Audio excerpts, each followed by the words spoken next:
नमस्कार बंधुगण आजिर एही रोमांचकर कहानी को स्वागत। मु जेउठारे काम करुथिली सेठारे मैडमଙ୍କ व्यतीत आउ केही नथिले। 26 रु 35 वर्ष बयस होइथिले मध्य से संपूर्ण सुंदर थिले। तांको देखिले लागुथिला जेपरी से मात्र 20 वर्ष बयस। तांको सौंदर्य जोगु से सबुबेले जणे युवती परी देखा जाउथिले। मु तांको पसंद करिबाकू लागिली। गोटिए दिन मु कोठरी सफा करुथिली। मैडम गाधोइबा परे बाथरूमरु बाहरकू आसिले एवं हठात खसी पड़िले। से सेतेबेले केवल एक गामुछा पिंधिथिले, किंतु से पड़िजिबा समयरे तांको हातरु गामुछा खसीगला। तांकु एही अवस्थारे छाड़ीदेला। मु पूर्वरु केबे कोनोसी झियोकू एही अवस्थारे देखि नथिली। तांको देखि मोर भावना मो भितरे प्रज्वलित हेला। मोर दृष्टि तांको शरीरर सेही अस उपरे लागि रहिला। एहा मो शरीररे निया लगाई देला। तापरे मु तांकु मो कोलरे उठाई रूमकू नेई गली। मैडमଙ୍କ स्पर्श मो शरीररे एक करेंट पठाइला। एबे से मध्य अनियंत्रित होई जाउथिले। मोर नाम एवं मु जणे 23 वर्षीय शक्तिशाली युवक। मो दुई भाई भूणी आम मांक सहित एक छोट गारे रहुथिले। मो बापा 4 वर्ष पूर्वरु देहांत होई जाइथिले। सेबेठारु मो मां आमकू एका लालन पालन करिथिले। मो बापा एते गरीब थिले जे से उपयुक्त चिकित्सा पाई पारिले नाही एवं से मध्य चलीगले। मो मां कोनोसी प्रकारे अन्यमानंक घरे काम करी आमकू लालन पालन करिपारिले, किंतु दारिद्र्य हेतु से मते शिक्षित करिपारिले नाही। मु केवल गा स्कूल रे टिकिए पाठ पढ़िथिली, किंतु मु मो सानु भूणी को शिक्षित करिबाकू चाहुथिली। तेनु मु काम करिबाकू लागिली। समय सहित मो मांक स्वास्थ्य खराब होईगला, किंतु से मोते काम करिबाकू बाध्य कले। मु तांकू बारंबार घरे रहिबाकू कहिली, जहा द्वारा से किछि विश्राम नेई परिबे, किंतु से कहिले जदि मु घरे रहे तेबे टंका केउठारु आसीबो। मो मांक ठारु एहा सुनी मोते बहुत खराब लागिला, किंतु घरे परिस्थिति एपरि थिला जे मु मध्य जिद करिपारु नथिली। मु प्रतिदिन मो बंधु मानंक सहित काम करिबाकू जाउथिली, किंतु मु जेउ टंका रोजगार करुथिली ताहा घर खर्च पूरण करिबा पई यथेष्ट नथिला। तेनु मु सहर को जाई काम करिबाकू निष्पत्ति नेली। मु मो मांकू एहा विषय कहिली एवं से मोते अनुमति देले। 2-3 दिन परे मु मोर ब्याग पैक करी सहर को चली गली। पहुंचिबा परे मु काम खोजिबा आरंभ कली, किंतु मु भल शिक्षित नथिला। तेनु मु भल चाकिरी पाइली नाही। अनेक दिन बीती गला। एही परी बुली बुली मु एपर्यंत कोनोसी काम पाइली नाही। मु खरु आनिथिबा टंका धीरे धीरे सरीबाकू लागिला। मु बजार रे बसी निराश अनुभव करुथिली। सेतेबेले केही जणे मोते पछरु डाकिले। मु बुली पड़िबा परे जणे सुंदरी महिला मोते डाकुथिले। मु तांको पाखकू गली। से मो नाम पचारिले एवं कहिले, मु देखुछि तुमे किछि समय पई एणे तेणे बुलुछ। तुमर कोनोसी काम दरकार कि? मु उत्तर देली, मो नाम रमेश एवं मु मो गारु काम करिबाकू एते बाट आसीछि, किंतु मु कोनोसी काम पाउ नाही। महिला जनक प्राय 27 किंबा 28 वर्ष बयसर देखा जाउथिले, किंतु तांको मुहरे निर्दोषता विकिरण करुथिला। से संपूर्ण सुंदर देखा जाउथिले। तापरे से कहिले, जदि तुमे काम करिबाकू चाहुछ मो घरकू आसंतु, मु तुमकू मो घरे काम देबी। मु उत्तर देली, हां मते काम करिबाकू पड़िबो। तापरे से मोते तांको घरकू नेई गले। तांको घरे पहुंचिबा परे मु देखिली जे तांको घर बहुत सुंदर एवं प्रशस्त थिला। तापरे से कहिले, रमेश आजि ठारू तुमे मो घरे काम करिबो। तुमकू रहिबा एवं खाइबा जोगाई दियाजिबो, किंतु तुमकू सबु घर काम समय एवं सठिक भाबरे करिबाकू पड़िबो। मु पचारिली, मैडम मोर दरमा को न? से उत्तर देले, एथिपाई चिंता करंतु नाही, तुमे एठारे भल टंका पाइबो। तापरे मु पचारिली, मैडम तुमे एठारे एका रहुछ? से उत्तर देले, हंग मु एठारे एका रहुछि, किंतु आजि ठारू तुमे एही घरर भल जत्न नेबो, कारण मु तुमकू बहुत सचोट मने करे। मु कहिली, मैडम चिंता कर नाही, एही कष्टकर समयरे तुमे मते विश्वास करी मते काम देइछ। तेनु मु तुमर काम संपूर्ण सचोटतार सहित करिबी। तापरे मु सकोच करी तांको नाम पचारिली एवं से मोते तांकर नाम रिया बोली कहिले। तापरे से मोते समस्त घर काम बुझाई देले एवं रहिबा पई एक छोट कोठरी देले। मु मोर जिनिस पत्र पैक करी କାମ କରିବାକୁ ଲାଗିଲି। ମାଡାମ ପ୍ରତିଦିନ ସକାଳ 9ଟାରେ କାମକୁ ଚାଲି ଯାଉଥିଲେ। ସେ ଯିବା ପୂର୍ବରୁ ମୁଁ ତାଙ୍କ ପାଇଁ ଜଳଖିଆ ପ୍ରସ୍ତୁତ କରୁଥିଲି। ଧୀରେ ଧୀରେ ମୁଁ ତାଙ୍କ ଘର ଭଲ ଭାବରେ ପରିଚାଳନା କରିବାକୁ ଲାଗିଲି। ମାଡାମ ମୋର କାମ ଦେଖି ଖୁସି ହେଉଥିଲେ। ମୁଁ ରିୟା ମାଡାମଙ୍କ ପାଇଁ କାମ କରିବାକୁ ମଧ୍ୟ ଉପଭୋଗ କରୁଥିଲି କାରଣ ସେ ମୋ ସହିତ ବହୁତ ଦୟାଳୁ ଥିଲେ। ରିୟା ମାଡାମଙ୍କ ମୁହଁରେ ସର୍ବଦା ଏକ ଅନନ୍ୟ ହସ ରହୁଥିଲା। କେବେ ଲାଗୁନଥିଲା ଯେ ସେ କୌଣସି ଅସୁବିଧାର ସମ୍ମୁଖୀନ ହେବେ। ସମୟ ବିତିଗଲା ଏବଂ ମୁଁ 5 ମାସ ଧରି ସେଠାରେ କାମ କରୁଥିଲି। ମୁଁ ଭଲ ଦରମା ପାଉଥିଲି। ମୁଁ ମୋର ଖର୍ଚ୍ଚ ପାଇଁ ଟଙ୍କା ବାହାର କରି ବାକି ଘରକୁ ପଠାଉଥିଲି। ମୁଁ ଏତେ ଭଲ କାମ ଛାଡିବାକୁ ଚାହୁଁନଥିଲି। ତେଣୁ ମୁଁ ମୋର ଘର କାମ ଯତ୍ନର ସହିତ କରୁଥିଲି, ଯାହାଦ୍ୱାରା ମୁଁ କୌଣସି ଭୁଲ କରିବି ନାହିଁ। ଯେତେବେଳେ ମୋ ମାଡାମ ଘରେ ଥାଆନ୍ତେ ସେ ମୋ ସହିତ ବହୁତ କଥା ହେଉଥିଲେ। ଏହି କାରଣରୁ ମୋତେ ଲାଗୁଥିଲା ଯେପରି ମୁଁ ତାଙ୍କର ଚାକର ନୁହେଁ ବରଂ ପରିବାରର ଜଣେ ସଦସ୍ୟ। ରାତିରେ କାମରୁ ଫେରିବା ପରେ ମଧ୍ୟ ସେ ମୋତେ ତାଙ୍କ ପାଖରେ ବସାଇ ବହୁତ କଥା ହେଉଥିଲେ। ମୁଁ ତାଙ୍କର ଏହି ମନୋଭାବରେ ବହୁତ ଖୁସି ଥିଲି। ଗୋଟିଏ ଦିନ ରାତ୍ରି ଭୋଜନ ରାନ୍ଧିବା ପରେ ମୁଁ ସେଠାରେ ବସିଥିଲି ଯେତେବେଳେ ମାଡାମ ମୋତେ ଖାଦ୍ୟ ପରିବେଷଣ କରିବାକୁ ଡାକିଲେ। ମୁଁ ତୁରନ୍ତ ଖାଦ୍ୟ ନେଇ ସେଠାକୁ ଗଲି। ମୁଁ ଏହାକୁ ଟେବୁଲ ଉପରେ ରଖି ତାଙ୍କ ପ୍ଲେଟରେ ରଖିବାକୁ ଲାଗିଲି। ଠିକ ସେତିକିବେଳେ ମାଡାମ କହିଲେ, ରମେଶ, ତୁମର ପ୍ଲେଟ ଆଣି ମୋ ସହିତ ଏଠାରେ ବସି ଖାଅ। ତାଙ୍କ ଅନୁରୋଧରେ ମୁଁ ମୋର ପ୍ଲେଟ ରଖି ଖାଇବାକୁ ବସିଲି। ଏହି ସମୟରେ ମାଡାମ ମୋତେ ମୋ ପରିବାର ବିଷୟରେ ପଚାରିବା ଆରମ୍ଭ କଲେ। ତାପରେ ମୁଁ ଦେଖିଲି ଯେ ମାଡାମ ମୋ ଆଡକୁ ଏକ ଅଜବ ଦୃଷ୍ଟି ସହିତ ଦେଖୁଥିଲେ। ମୁଁ ତାଙ୍କ ଆଖିରେ ଅନ୍ୟ କିଛି ଦେଖିପାରୁଥିଲି ଏବଂ କୌଣସି ସ୍ଥାନରେ ମୁଁ ମଧ୍ୟ ଭାବୁଥିଲି ଆଖପାଖରେ ସେ ଏତେ ବୁଢୀ କିନ୍ତୁ ସେ ଏପର୍ଯ୍ୟନ୍ତ କାହିଁକି ବିବାହ କରିନାହାନ୍ତି। ଏହି ପ୍ରଶ୍ନ ପୂର୍ବରୁ ମୋ ମନକୁ ଅନେକ ଥର ଆସିଥିଲା କିନ୍ତୁ ମୁଁ କେବେ ପଚାରିବାକୁ ସାହସ କରିନଥିଲି। ରାତ୍ରି ଭୋଜନ ପରେ ଆମେ ଶୋଇବାକୁ ଆମ ରୁମକୁ ଗଲୁ। କିଛି ସମୟ ପରେ ମୁଁ ମାଡାମଙ୍କ ରୁମରୁ କାନ୍ଦିବାର ଶବ୍ଦ ଶୁଣିଲି। ସେ କାନ୍ଦୁଥିବା ପରି କାନ୍ଦୁଥିଲେ। ଏହା ମୋତେ ବିସ୍ମିତ କରିଦେଲା। କିଛି ସମୟ ପାଇଁ ମୁଁ ବୁଝିପାରିଲି ନାହିଁ କାହିଁକି, କାରଣ ସବୁକିଛି ଠିକ ଥିଲା। କିନ୍ତୁ ରୁମରେ ପ୍ରବେଶ କରିବା ପରେ କାନ୍ଦିବାର ଶବ୍ଦ ମୋତେ ବହୁତ ଅଜବ ଲାଗିଲା। କିଛି ସମୟ ପାଇଁ ମୁଁ ତାଙ୍କ ରୁମକୁ ଯାଇ ଯାଞ୍ଚ କରିବାକୁ ନିଷ୍ପତ୍ତି ନେଲି। କିନ୍ତୁ ଏତେ ରାତିରେ କାହାର କୋଠରୀ ଭିତରକୁ ଯିବାକୁ ମୁଁ ଉଚିତ ମନେ କରିନଥିଲି। ତେଣୁ ମୁଁ ଚୁପଚାପ ମୋ କୋଠରୀରେ ଶୋଇପଡ଼ିଲି। ସକାଳ ହେବା ପରେ ମୁଁ ଦେଖିଲି ଯେ ତାଙ୍କର ଦୃଷ୍ଟି ମୋ ଆଡକୁ ବାରମ୍ବାର ଆସୁଥିଲା। ସେ ମୋତେ ଏପରି ଦେଖୁଥିବାର ଦେଖିବା ଠିକ ମନେ ହେଉନଥିଲା କାରଣ ସେ ପୂର୍ବରୁ ଏପରି ନଥିଲେ। ସେହି ମୁହୂର୍ତ୍ତରେ ମୁଁ ମୋର ଦୃଷ୍ଟିକୁ ଏଡାଇ ଦେଇ ମୋ କାମକୁ ଫେରିଗଲି। କିନ୍ତୁ ସେ ମୋତେ କିଛି କହିଲେ ନାହିଁ। ସେ କେବଳ ମୋତେ ଚାହିଁ ରହିଲେ। ତାପରେ ସେ ଗାଧୋଇବା ପାଇଁ ବାଥରୁମକୁ ଗଲେ। ମୁଁ ମଧ୍ୟ ବାହାରେ ଅଗଣାକୁ ପୋଛିବା ଆରମ୍ଭ କଲି। କିଛି ସମୟ ପରେ ସେ ବାଥରୁମରୁ ବାହାରି ଆସିଲେ। ତାପରେ ସେ ଖସି ପଡ଼ିଲେ ଏବଂ ପଡ଼ିଗଲେ। ମୁଁ ପୋଛି ସାରିଥିଲି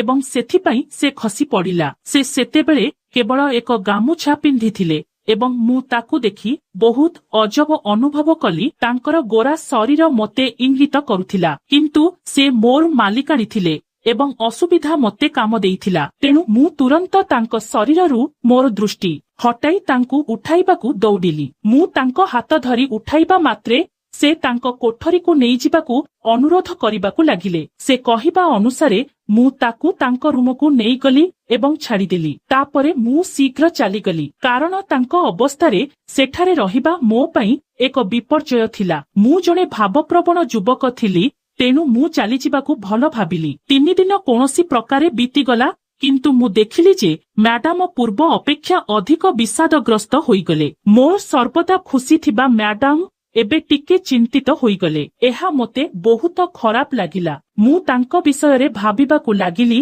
ତାଙ୍କୁ ଏତେ ଦୁଃଖିତ କରିବାର କଣ ଘଟିଛି। ସେ ଏତେ ସୁନ୍ଦର ଦେଖାଯାଉଥିଲେ କିନ୍ତୁ ତାପରେ ମୁଁ ତାଙ୍କ ଦୁଃଖ ଦେଖି ଆଶ୍ଚର୍ଯ୍ୟ ହୋଇଗଲି। କେତେବେଳେ ମୁଁ ଯାଇ ତାଙ୍କୁ ପଚାରିବାକୁ ଚିନ୍ତା କମ ଭୁଲ ହୋଇଛି କିନ୍ତୁ ତାପରେ ମୁଁ ମୋର ଚାକିରି ହରାଇବାକୁ ମଧ୍ୟ ଭୟ କରୁଥିଲି। ମୁଁ ଭାବିଲି ଯେ ଯଦି ସେ ମୋ କଥାରେ ଆଘାତ ପାଆନ୍ତି ତେବେ ସେ ମୋତେ ବାହାର କରିଦେବେ। ମୁଁ ଏତେ ଦିନ ଧରି ଚାକିରି ଖୋଜିବାକୁ ଚେଷ୍ଟା କରୁଥିଲି ତେଣୁ ମୁଁ ଆଉ ବୁଲିବାକୁ ଚାହୁଁନଥିଲି। ମୁଁ ମୋ ବିଛଣାରେ ଶୋଇ ଏସବୁ ବିଷୟରେ ଭାବୁଥିଲି। ତାପରେ ମୁଁ ପୁଣି ଥରେ ମ୍ୟାଡାମଙ୍କ କାନ୍ଦିବା ସ୍ୱର ଶୁଣିଲି। ଏହା ମୋତେ ବିରକ୍ତ କଲା। ମୁଁ ନିଷ୍ପତ୍ତି ନେଲି ଯେ ଯାହା ହେଉନା କାହିଁକି ମୁଁ ତାଙ୍କଠାରୁ ଜାଣିବାକୁ ପାଇବି। ମୁଁ ମୋ ରୁମ୍ ଛାଡ଼ି ତାଙ୍କ ରୁମକୁ ଗଲି ଏବଂ ତାଙ୍କ ଦ୍ୱାର ବାଡେଇଲି, କିନ୍ତୁ ମୁଁ ଠକ ଠକ କରିବା ମାତ୍ରେ ଶବ୍ଦ ବନ୍ଦ ହୋଇଗଲା। ମୁଁ ସେଠାରେ ଠିଆ ହୋଇ ରହିଲି। କିଛି ସମୟ ସେଠାରେ ଠିଆ ହେବା ପରେ ଯେତେବେଳେ ଦ୍ୱାର ଖୋଲିଲା ନାହିଁ, ମୁଁ ପୁଣି ମୋ ରୁମକୁ ଗଲି ଏବଂ ଶୋଇଗଲି।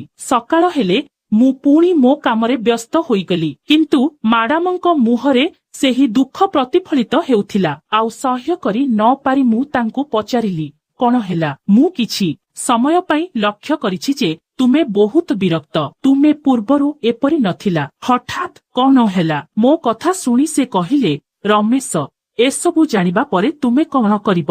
ମୋତେ ମୋ ନିଜସ୍ୱ ଉପାୟରେ ଛାଡ଼ି ଦିଅ ଏବଂ ତୁମ କାମରେ ଧ୍ୟାନ ଦିଅ।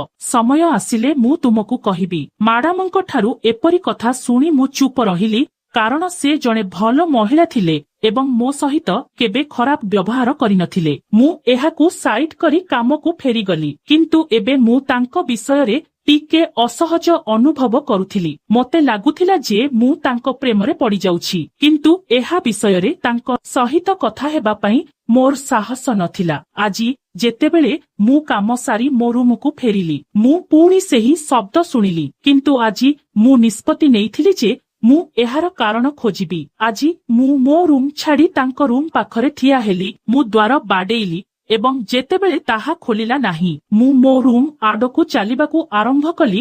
ଯେତେବେଳେ ଦ୍ୱାର ଖୋଲିଲା, ମୁଁ ତାଙ୍କୁ ସେଠାରେ ନାଇଟି ପିନ୍ଧି ଠିଆ ହୋଇଥିବାର ଦେଖିଲି। ସେ ଦୁଃଖିତ ହୋଇ ପଚାରିଲେ, କଣ ହେଲା ରମେଶ? ଏତେ ରାତିରେ ତୁମେ ଏଠାରେ କଣ କରୁଛ? ମୁଁ କହିଲି, ମ୍ୟାଡାମ, ମୁଁ ତୁମକୁ ଏତେ ଦୁଃଖିତ ଦେଖି ସହ୍ୟ କରିପାରୁ ନାହିଁ, ସେଥିପାଇଁ ମୁଁ ଜାଣିବାକୁ ଆସିଛି। ଏହା ଶୁଣି ମାଡାମ ମୋ ହାତ ଧରି ତାଙ୍କ ରୁମକୁ ନେଇଗଲେ ଏବଂ ମୋତେ ବସିବାକୁ କହିଲେ। ତାପରେ ମୁଁ କହିଲି, ଏବେ କୁହନ୍ତୁ କଣ ହୋଇଛି? ମୋ ମାଡାମ ମୋତେ କହିବାକୁ ଲାଗିଲେ। ସେ କହିଲେ, ମୁଁ ରମେଶ ଜଣେ ଅନାଥ। ମୁଁ ଯେତେବେଳେ 4 ବର୍ଷ ବୟସର ଥିଲି, ଜଣେ ବ୍ୟକ୍ତି ମୋତେ ପୋଷଣ କରିଥିଲେ, କାରଣ ତାଙ୍କର ମଧ୍ୟ ନିଜର କେହି ନଥିଲେ। ତେଣୁ ସେ ମୋତେ ତାଙ୍କ ଘରକୁ ଆଣିଲେ ଏବଂ ମୋର ଭଲ ଯତ୍ନ ନେବା ଆରମ୍ଭ କଲେ। ତାଙ୍କ ସହିତ ରହିବା ପରେ ମୁଁ ଜଣେ ପିତାମାତାଙ୍କ ପ୍ରେମ ଅନୁଭବ କରିଛି, କାରଣ ସେ ମୋତେ ବାପା ଏବଂ ମା ଉଭୟର ପ୍ରେମ ଦେଇଛନ୍ତି। ସେବେଠାରୁ ମୁଁ ତାଙ୍କୁ ବାବା ଡାକିବା ଆରମ୍ଭ କଲି। ଯେତେବେଳେ ମୁଁ 18 ବର୍ଷ ବୟସର ହେଲି, ମୁଁ ବହୁତ ସୁନ୍ଦର ଥିଲି। ଅନେକ କଲେଜ ପୁଅ ମୋ ସହିତ ବନ୍ଧୁତା କରିବାକୁ ଚାହୁଁଥିଲେ, କିନ୍ତୁ ମୁଁ ସମସ୍ତଙ୍କୁ ଏଡାଇ ଯାଉଥିଲି। ତାପରେ ଗୋଟିଏ ଦିନ ମୋ ବାବା ହଠାତ୍ ଏକ ଦୁର୍ଘଟଣାରେ ମୃତ୍ୟୁବରଣ କଲେ। ମୁଁ ବହୁତ କାନ୍ଦିଲି, କାରଣ ସେହି ଦିନ ମୁଁ ପୁଣି ଅନାଥ ହୋଇଗଲି। ସେ ତାଙ୍କର ସମସ୍ତ ଟଙ୍କା ଏବଂ ସମ୍ପତ୍ତି ମୋ ପାଇଁ ଛାଡ଼ିଦେଲେ। ତାଙ୍କ ମୃତ୍ୟୁ ପରେ ମୁଁ ମୋର ପାଠପଢା ଜାରି ରଖିଲି। ସେହି ସମୟ ମଧ୍ୟରେ ମୁଁ କଲେଜରେ ଏକ ପୁଅ ସହିତ ପ୍ରେମରେ ପଡ଼ିଗଲି। ସେ ମୋତେ ବଡ଼ ସ୍ୱପ୍ନ ଦେଖାଇବା ଆରମ୍ଭ କଲେ, ଯାହା ମୋତେ ମୋର ଭବିଷ୍ୟତ ଜୀବନ ବିଷୟରେ ବହୁତ ଖୁସି କରୁଥିଲା। କେତେବେଳେ ସେ ମୋତେ ହୋଟେଲକୁ ନେଇଯାଉଥିଲେ, କେତେବେଳେ ଦୂର ସ୍ଥାନକୁ ଯେଉଁଠାରେ କେହି ଯାଉନଥିଲେ। ସେଠାରେ ସେ ପ୍ରତିଦିନ ମୋ ସହିତ ତାଙ୍କର ଇଚ୍ଛା ପୂରଣ କରିବାକୁ ଲାଗିଲେ। ଯେତେବେଳେ ମୁଁ ତାଙ୍କୁ ଅଟକାଇବାକୁ ଚେଷ୍ଟା କଲି, ସେ କହୁଥିଲେ, ଆମେ ବିବାହ କରିବାକୁ ଯାଉଛୁ, ଚିନ୍ତା କର ନାହିଁ, ମୁଁ କେବେ ତୁମକୁ ଏକା ଛାଡ଼ିବି ନାହିଁ। କିନ୍ତୁ କିଛି ମାସ ପରେ ଯେତେବେଳେ ମୁଁ ଗର୍ଭବତୀ ହେଲି, ମୁଁ ଭୟଭୀତ ଏବଂ ନର୍ଭସ ହୋଇଗଲି। ଗୋଟିଏ ଦିନ ମୁଁ ସେହି ପୁଅକୁ ଫୋନ କରି ସବୁ କିଛି କହିଲି। ମୁଁ ତାକୁ କହିଲି, ଆସ ବିବାହ କରିବା। ବିବାହ ବିନା ମୁଁ କିପରି ମା ହେବି? ସମାଜ କଣ କହିବ? ମୁଁ ନଷ୍ଟ ହୋଇଯିବି। କିନ୍ତୁ ସେ ମୋତେ ବିବାହ କରିବାକୁ ସ୍ପଷ୍ଟ ଭାବରେ ମନା କରିଦେଲେ ଏବଂ ମୋତେ ସେଠାରେ ଛାଡ଼ିଦେଲେ। ସବୁଦିନ ପାଇଁ ଏକା ଛାଡ଼ିଦେଲେ। ଧୀରେ ଧୀରେ ମୋର ଗୁପ୍ତ କଥା ଜଣା ପଡ଼ିଲା। ଲୋକମାନେ ମୋତେ ପ୍ରତିଦିନ ଗାଳି ଦେବା ଆରମ୍ଭ କଲେ। କିଛି ପୁଅ ମୋ ସମ୍ମାନ ସହିତ ଖେଳିବାକୁ ମଧ୍ୟ ଚାହୁଁଥିଲେ। ଏହି କାରଣରୁ ମୁଁ ଘରୁ ବାହାରକୁ ଯିବା ବନ୍ଦ କରିଦେଲି। ମୁଁ ପ୍ରତିଦିନ କାନ୍ଦିବି, କିନ୍ତୁ କେହି ମୋର ଭାବନା ବୁଝିପାରିଲେ ନାହିଁ।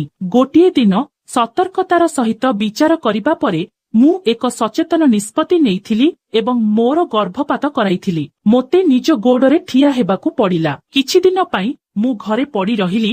ଭାବିଲି ପରବର୍ତ୍ତୀ କଣ କରିବି। ସମୟ ବିତିଗଲା ଏବଂ ମୁଁ ବିବାହ ବୟସ ନିକଟତର ହେଉଥିଲି, କିନ୍ତୁ ମୁଁ ଜଣେ ଅନାଥ ଥିଲି। ମୋର ଯତ୍ନ ନେବା ପାଇଁ କେହି ନଥିଲେ। ସେଥିପାଇଁ ମୁଁ ବାହାର ପୁଅମାନଙ୍କ ସହିତ ବନ୍ଧୁତା କରିବା ଆରମ୍ଭ କଲି, କିନ୍ତୁ ସେମାନେ ସମସ୍ତେ ମୋ ଶରୀର ପାଇଁ ଭୋକିଲା ଥିଲେ। ମୋତେ ଶୋଷଣ କରୁଥିଲେ। ଯେତେବେଳେ ମୁଁ ବିବାହ ପାଇଁ ବଡ଼ କଲି, ସମସ୍ତେ ମନା କରିଦେଲେ। ମୋତେ ନିଃସନ୍ତାନ ଝିଅ ବୋଲି କହିଲେ। ଏହି ପରିସ୍ଥିତି ମୋତେ ଭାଙ୍ଗି ପକାଇଲା। ତାପରେ ମୁଁ ସେହି ସହର ଛାଡ଼ି ଅନ୍ୟ ସହରକୁ ଯିବାକୁ ନିଷ୍ପତ୍ତି ନେଲି ଏବଂ ଗୋଟିଏ ଦିନ ମୁଁ ଏଠାକୁ ଆସିଲି। ସେଠାରେ ପହଞ୍ଚିବା ପରେ ମୁଁ ଏକ କମ୍ପାନୀରେ ଅସକାଳୀନ କାମ କରିବା ଆରମ୍ଭ କଲି ଏବଂ ବାକି ସମୟ ପାଇଁ ମୋର ପାଠପଢା ଜାରି ରଖିଲି।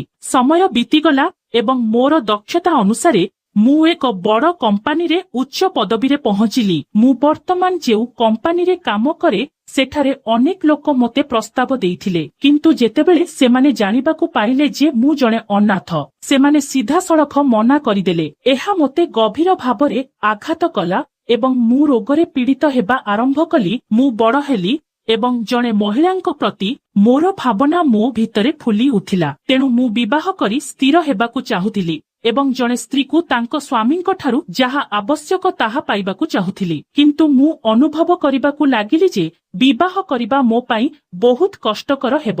ଗୋଟିଏ ଦିନ ମୁଁ ଅଫିସରେ ବସି ଏସବୁ ବିଷୟରେ ଭାବୁଥିଲି। ହଠାତ୍ ମୋର ଛାତିରେ ଯନ୍ତ୍ରଣା ଅନୁଭବ କଲି ଏବଂ ମୁଁ ଅଚେତ ହୋଇଗଲି। ଡାକ୍ତର ମୋତେ କହିଲେ ଯେ ଏହା ପ୍ରଥମ ହୃଦଘାତ, ତେଣୁ ଏବେଠାରୁ ମୁଁ କୌଣସି ବିବ୍ରତକାରୀ ବିଷୟରେ ଚିନ୍ତା କରିବା କିମ୍ବା କୌଣସି ବିଷୟରେ ଚିନ୍ତା କରିବା ଉଚିତ ନୁହେଁ, ନଚେତ୍ ଏହା ପୁଣି ଘଟିପାରେ। କିଛି ଦିନ ପରେ ମୁଁ ଅତୀତ ବିଷୟରେ ଚିନ୍ତା କରିବା ବନ୍ଦ କରିଦେଇଥିଲି ଏବଂ ସବୁବେଳେ ହସିବାକୁ ଚେଷ୍ଟା କରିଥିଲି। କିନ୍ତୁ ଏବେ ଯେତେବେଳେ ମୁଁ ମୋ ରୁମକୁ ଆସେ, ମୁଁ ମୋ ଜୀବନରେ ଏକାକୀ ଅନୁଭବ କରେ। ଏମିତି ଲାଗୁଛି ଯେପରି ମୁଁ ଜଣେ ଅନାଥ ଏବଂ ସେହିପରି ରହିବି। ଏହି ଦୁଃଖ ଯୋଗୁଁ ମୁଁ ମୋର ଲୁହକୁ ଅଟକାଇ କାନ୍ଦିବାକୁ ଆରମ୍ଭ କରିପାରୁନାହିଁ। ଏସବୁ କହିବା ସମୟରେ ମ୍ୟାଡାମଙ୍କ ଆଖି ଲୁହରେ ତରଳି ଯାଉଥିଲା, କିନ୍ତୁ ତାଙ୍କ କଥା ଶୁଣିବା ପରେ ମୋ ଆଖିରେ ମଧ୍ୟ ଲୁହ ଆସିଗଲା। ମୁଁ ଭାବିବାକୁ ଲାଗିଲି ଯେ ଲୋକମାନେ କେତେ ସ୍ୱାର୍ଥପର। ଜଣେ ଅନାଥଙ୍କର ବଞ୍ଚିବାର କୌଣସି ଅଧିକାର ନାହିଁ କି?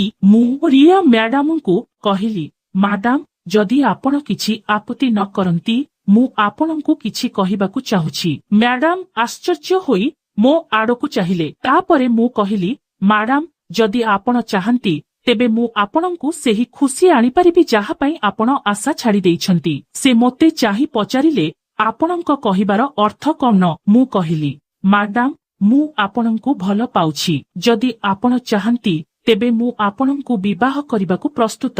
ମୁଁ ଆପଣଙ୍କୁ ବହୁତ ଆକର୍ଷଣୀୟ ମନେ କରେ। ମ୍ୟାଡାମ ମୋର ହାତ ଧରି କହିଲେ, ଆପଣ ସତ୍ୟ କହୁଛନ୍ତି କି? ମୁଁ ତାଙ୍କୁ ଆଶ୍ୱାସନା ଦେଲି ଯେ ମୁଁ ତାଙ୍କୁ ଭଲ ପାଏ ଏବଂ ପରଦିନ ମୁଁ ତାଙ୍କୁ ବିବାହ କଲି। ସେ ମୋତେ କୁଣ୍ଢେଇ କାନ୍ଦି କାନ୍ଦି କହିଲେ, ରମେଶ, ତୁମେ ମୋର ଭାବନା ବୁଝିପାରିଲ ଏବଂ ମୋତେ ଗ୍ରହଣ କଲ। ତୁମେ ମୋତେ ଏକ ନୂତନ ଜୀବନ ଦେଲ ଏବଂ ଆଜି ମୁଁ ବହୁତ ଖୁସି। ମୁଁ ଉତ୍ତର ଦେଲି, ମୁଁ ଗରିବ ହୋଇପାରେ କିନ୍ତୁ ମୁଁ ଜଣେ ମହିଳାଙ୍କ ଭାବନାକୁ ସମ୍ମାନ କରେ। ତାପରେ ଆମର ବିବାହ ରାତିରେ ମୁଁ ରିୟାକୁ କହିଲି ଯେ ମୁଁ ଚାହୁଁଛି ଯେ ସେ ଏହା ଆରମ୍ଭ କରନ୍ତୁ କାରଣ ମୁଁ ତାଙ୍କୁ ଖୁସି ଦେଖିବାକୁ ଚାହୁଁଛି। ତାପରେ ରିୟା ମୋ ହାତ ଧରି ମୋତେ ରୁମକୁ ନେଇଗଲା। ସେହି ରାତିରେ ଆମେ ଆଗ୍ରହର ସହିତ ପ୍ରେମ କଲୁ। ଆମେ ଏକ ଆତ୍ମା ହୋଇଗଲୁ। ସକାଳ ହେବା ପରେ ମୁଁ ମୋ ସ୍ତ୍ରୀ ରିୟାର ମୁହଁରେ ପୁଣି ସେହି ହସ ଦେଖିଲି, ଯାହା ମୋତେ ବହୁତ ଖୁସି କଲା। ତାପରେ ରିୟା ମୋତେ କହିଲେ ଯେ ମୋ ପରିବାରକୁ ସବୁକିଛି କୁହ ଏବଂ ସେମାନଙ୍କୁ ଏଠାକୁ ଆଣିବି, ଯାହାଦ୍ୱାରା ମୁଁ ମୋର ସମ୍ପୂର୍ଣ୍ଣ ପରିବାର ସହିତ ଏଠାରେ ରହିବାକୁ ଚାହୁଁଥିଲି। ତେଣୁ ମୁଁ ମୋ ଗାଁକୁ ଗଲି, ମୋ ମାଙ୍କୁ ସତ୍ୟ କହିଲି ଏବଂ ତାଙ୍କୁ ଫେରାଇ ଆଣିଲି। ଏବେ ଆମେ ସମସ୍ତେ ଏଠାରେ ଖୁସିରେ ରହୁଛୁ। ତେଣୁ ବନ୍ଧୁମାନେ, ଆଜି ଆମର କାହାଣୀ ଏହିପରି ଥିଲା। ଯଦି ଆପଣଙ୍କୁ ଏହା ପସନ୍ଦ ଆସିଛି ଦୟାକରି ଭିଡିଓକୁ ଲାଇକ୍ କରନ୍ତୁ ଏବଂ ଆମ ଚ୍ୟାନେଲକୁ ସବସ୍କ୍ରାଇବ କରନ୍ତୁ। ଧନ୍ୟବାଦ।